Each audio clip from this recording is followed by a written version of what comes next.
Good morning everyone.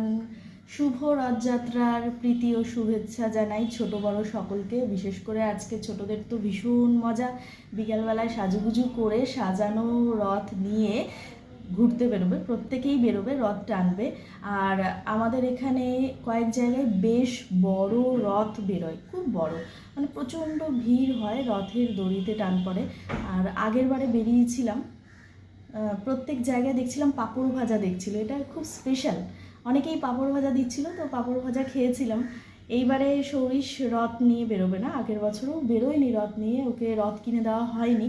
আমার ঘরে জগন্নাথ দেবের মূর্তি রয়েছে, সেটাই স্নান টান করে পুজো দিয়ে দেবো, প্রত্যেক দিনই দিই, ঠাকুরের আসনে রাখা, আজকেও যথারীতি সেইভাবেই দেব। আর এই যে রচা নিয়ে বসে পড়েছি, এখন চা খেয়ে তারপরে একটু রেস্ট নিয়ে রান্নাঘরে ঢুকবো, কারণ ঘুম থেকে উঠেই রান্নাঘরে ঢুকতে ঠিক ভালো লাগে না। আর এই যে